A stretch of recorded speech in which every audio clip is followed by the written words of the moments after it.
Good morning, everyone. It's Ranger Angelina here at the Three Forks Nature Center, and I wanted to show you a bit of my morning routine. This is my favorite part of the day. When I get here and I get started, I walk around and I check on everything to see what's blooming, to check on all the animals, and just check on the facility at large. And so this morning I was pleasantly surprised when I stepped into our pollinator patch. If you've visited the Nature Center, I'll show you. Here's the center, and here's the parking lot, and right here to the east of the parking lot is our pollinator patch. And it might not seem very splendid right now, but that's how wild vegetation works. So we received a small grant from Monarchs in the Rough to plant these pollinators in proximity to our golf course. And so they can't be planted too close to anywhere where fertilizer or anything is used. And so they're planted here in this space that didn't really serve any other purpose. So in my opinion, now it serves a great purpose because one, we can plant all these pollinators, but two, we can take people out to see them. And it's great because the vegetation changes throughout the year as things bloom, and the pollinators themselves change as well.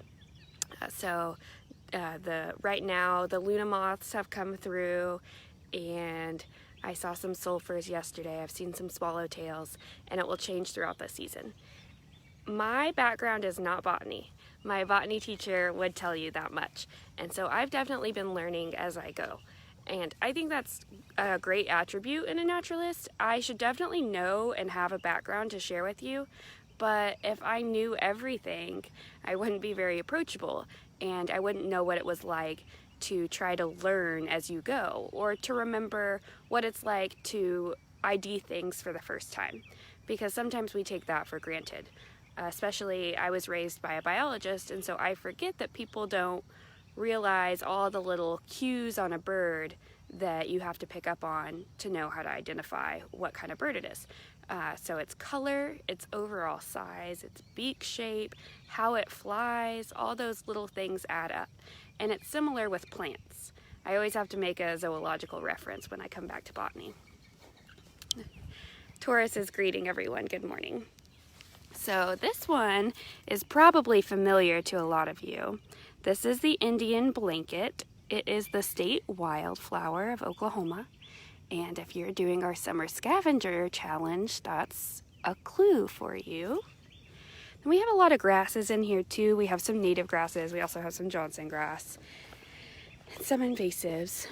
And this is a new plant that I discovered this year that has just been prolific in our gardens. This is the wine cup mallow, and it's really tall and gangly. I don't know why it grows the way it does because most of them fall down. So this is just a short little walk. I won't take you through the whole thing with me, but I'll show you some highlights that I was so excited to find this morning.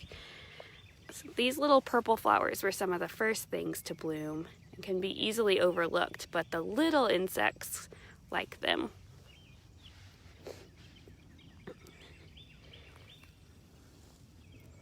Here are these guys. You can see there's a little squash bug on it blending in. And I believe that these are called wolfsbane. They always look kind of like this, kind of sad and wilty. And that's just their appearance. And then the real stunner that I was so excited to find today is this milkweed. Man, that's a beautiful color before it's bloomed. This one has bloomed. This is Tony Presley, our park manager's favorite, because it's OSU orange. It's my favorite because it's the host plant for monarchs.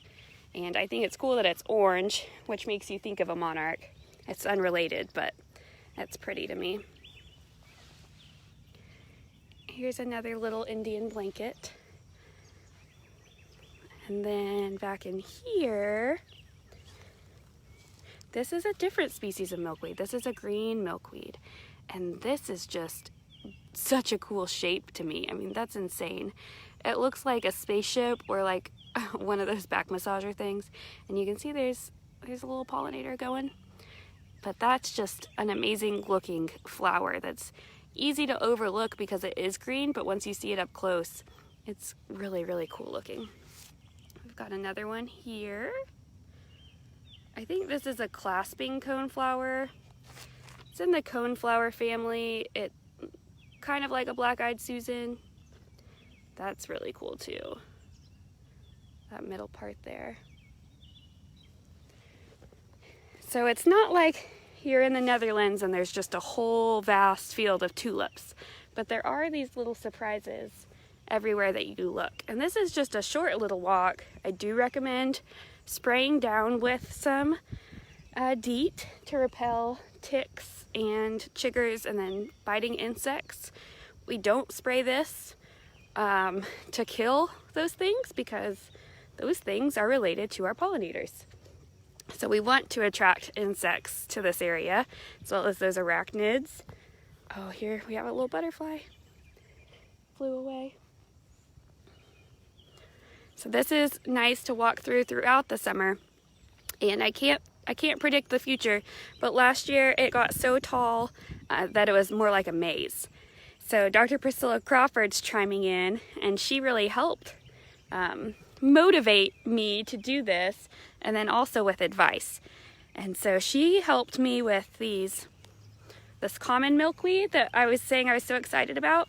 This milkweed is butterfly weed, and it's tuberosa, and so it is a tube root, taproot. Priscilla, is that right? Tube root. And so it's not easy to transplant. So all of these were planted by seed. And what you have to do, a lot of plants, they're signaled by weather patterns so that they know, isn't the correct term, but so that they're signaled when they need to germinate. Wildflowers aren't blooming in the middle of winter, right? So they're blooming in spring. So they need that signal. And so they need to be moist and cold, and then they germinate. And so when the spring rains come. And so a lot of these we received by seed, and we received them in about January or February of last year. And so they didn't have time to get in the ground and overwinter. So we put them with wet paper towels in the freezer and basically tricked them. So we did have a lot of pollinators last year, but nothing like this, and we did not have milkweed like this. So I'm excited it will get better year after year as these original seeds then sow seeds and just continue to spread. Whew, I've got a visitor to my face. That's part of the perks of being in the pollinator patch, I suppose. So here's another flower that was a new one today that we have all over. And this is another very delicate one. And if you look closely at all of these flowers and the different ways in which they're structured, if you asked a child or even an adult to draw a flower, they would not look like these crazy adaptations that these wildflowers have. I believe that this is a Carolina desert chicory. Yeah, so as Dr. Crawford's saying, if this is something you want to do, she is actually doing it in her own front yard, which is amazing. She has some poppies going right now. It's beautiful. But if this is something that you want to consider in some part of your yard or your land somewhere, this is something you should consider now for next year, because you're going to want to sow those seeds in the fall. And there are some great resources that we can link you to about what plants are the best for your area. So even all of Oklahoma isn't the same thing. So find where you are and you can order native seeds for that area. It's a good thing to do because it's the best for the pollinators that are coming through there, but also they're going to grow the best for you. They're going to be the most beautiful, bloom the best. I have high hopes for this area. Got some vegetation going. Here's a good area with some milkweed.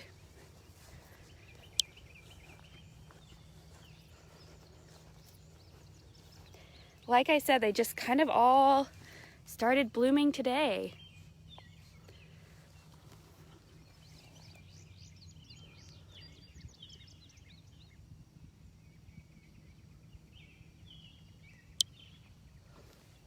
Last year when I walked through here on one of my morning checks, there was a fawn bedded down.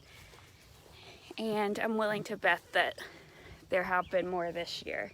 I see some little areas where the deer have bedded at night, and I've seen a lot of really active big does coming through here. We also have some yarrow, and then I've seen our Queen Anne's lace has been going.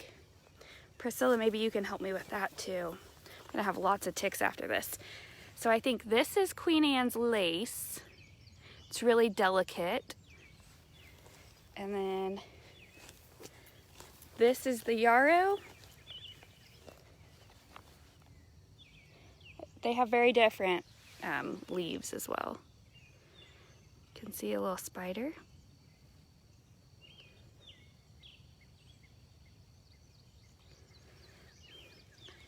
So here's your Queen Anne's lace versus the yarrow. There's some more milkweed. Oh my gosh, it's everywhere. I'm so excited. Hopefully we have lots of pretty butterflies and moths coming through here. And it's just a short little walk, like I said, but it's good to start if you're going on a big hike. Walk through here, kind of get your legs warmed up and going, and take some time to make some observations. And we're already all the way back around. There's some eastern bluebirds fluttering around. We have a bunch of northern mockingbirds. And right now I've really been enjoying the summer tanagers, a male and a female. But here is a great patch of our state wildflower. Like I said, if you're completing our challenge.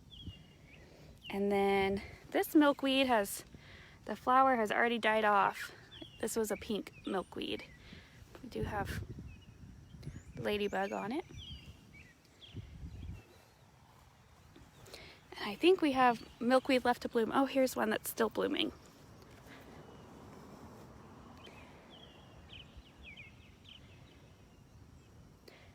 Okay, here's something I haven't seen. Priscilla, maybe you can help. I think, oh man.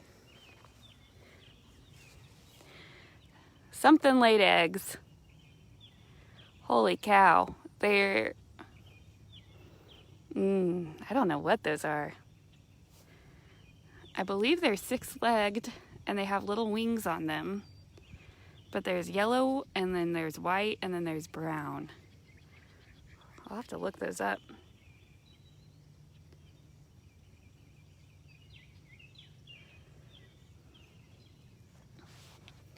So the pink is the common milkweed, Priscilla's saying. And then the green milkweed, and then the orange milkweed is what we call like butterfly weed, but it's a kind of milkweed too. Aphids, Priscilla? Uh-oh. Got a problem here. Oh well, that's the nature center for you.